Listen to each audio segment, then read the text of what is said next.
3 back-to-back ASC regular season titles. My curiosity is, like, what has the continuation of success been? What's been the key there to just keep it rolling? I think we've been able to keep guys, so I think we have 5 juniors on our roster right now, 3 seniors. So I get the old saying that I remember when I first got the job is you want to get old and stay old. And so we've done a pretty good job of retaining our players and keeping them through the program over 4 years and some 5 years. And then, obviously, a big theme of y'all's offense has been the balanced attack. Against ETPU to win the title, you had 5 guys with double-digit scoring.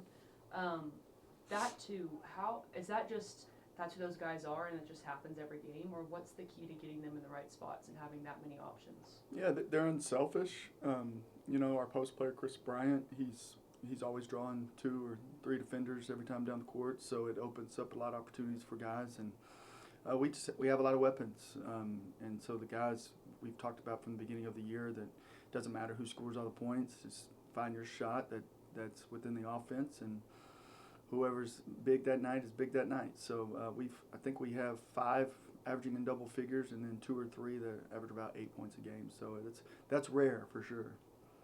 And then, obviously playing in a tournament, a lot different than just one conference game a weekend. When you need resilience from your team, is there a certain guy on your roster you kind of look to lead the charge?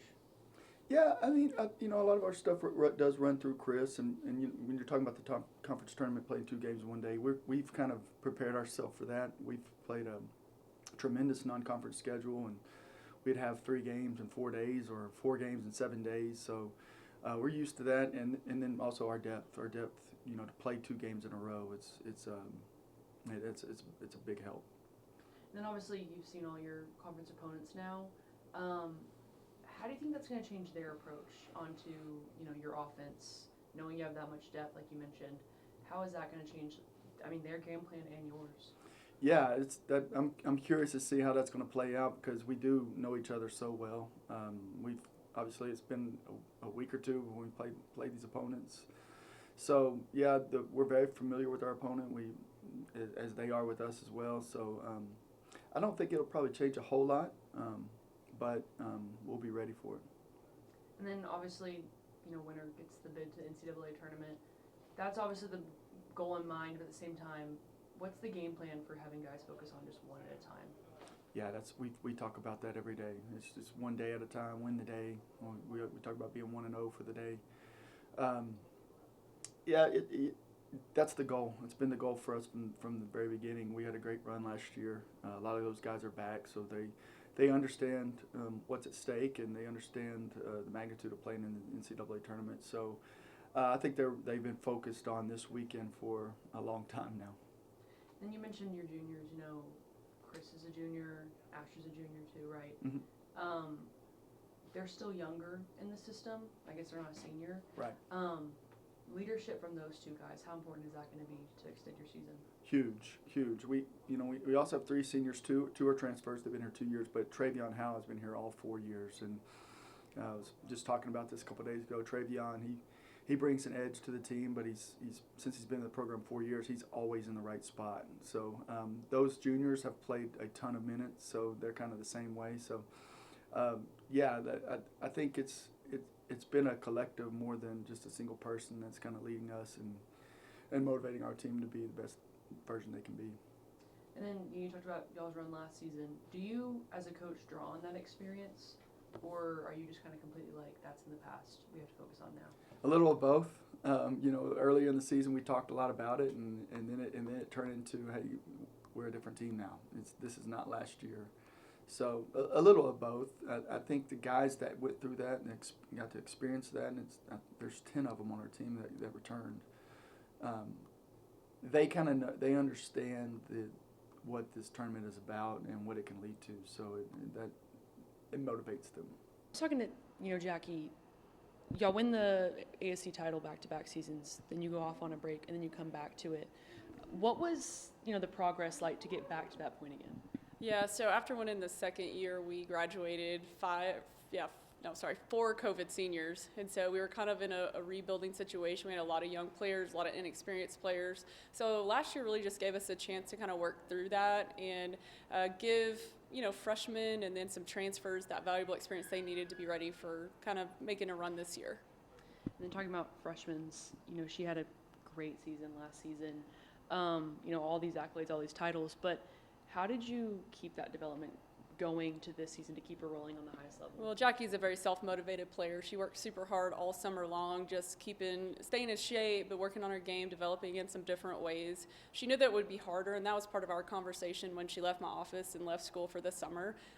She now gets a lot more attention than she even received as a freshman because everyone knows about her, everybody's keying in on her, and so she had to just put in the work because that's really ultimately what it always comes down to. But she's starting to develop her game in other ways. That's what I was curious about too. You've played all these conference opponents now multiple times. Mm-hmm. How do you think they're going to change their game specifically to her? Yeah, we've seen a lot of different things. The first time around in one conference game, she was just face guarded the whole time. Sometimes people bring a double from behind her. Sometimes people just kind of close up the driving lanes and help off of other people. So she's kind of seen it all. And I think we're pretty well prepared and well versed after having gone through a whole season where she's gotten different types of attention. She does a really good job of finding teammates and elevating their play as well. And she said the same thing, my teammates. Your team has so much depth. How much of an advantage is that going to be, this tournament and then going forward? I think that's been kind of the difference this year.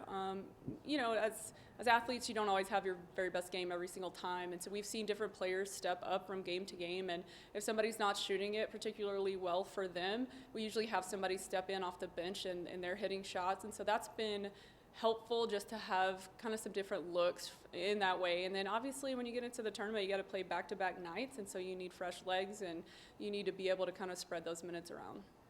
And I asked Coach Brackett this, like you said, tournament plays a lot different than conference play. When you need resilience out of your team, is there someone you kind of look to on your roster?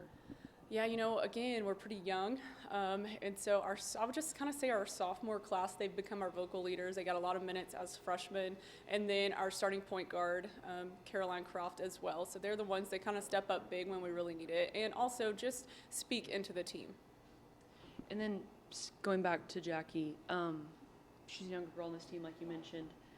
How do you see her lead this team from, one of the youngest people on the roster? It's in her work ethic. It's in her drive, her desire to do things right on and off the court, the way she approaches practice. She never takes a play off. She is also vocal at times when needed, but I think her major impact is really from how she leads from example. And then, obviously the winner of this tournament gets the NCAA bid. That's the goal, but you've got to do one game at a time. Mm-hmm. How do you get your team to focus on just the one? Yeah, we talk about it all year, honestly. We talk about going 1-0 every time we step on the court, getting better every single game, because ultimately you don't want to play your best basketball last week. You still want to play your best every time you get out there, and we reiterate that from game to game. It was really cool, though. Yesterday we had a film session, and one of our sophomores stepped up and said, hey, it's really hard to beat a team 3 times.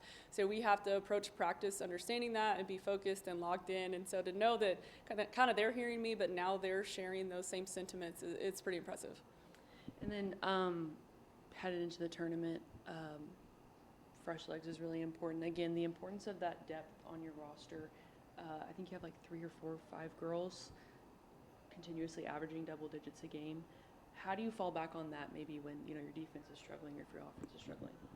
Yeah, honestly, kind of like I was saying before, when the offense struggles, we have somebody that we can put in that maybe can spark us a little bit. You just really can't afford for your defense to struggle that much. So you want the defense to always show up. You want great energy and effort, and that's really what defense comes down to. So our last home game that we had, we played UMHB, and we did very much struggle on offense, but we were able to just kind of lock down when we really needed to, and we emphasized kind of the toughness categories from, steals, deflections, forcing turnovers, taking charges, and rebounding it, and we were able to come away with that one.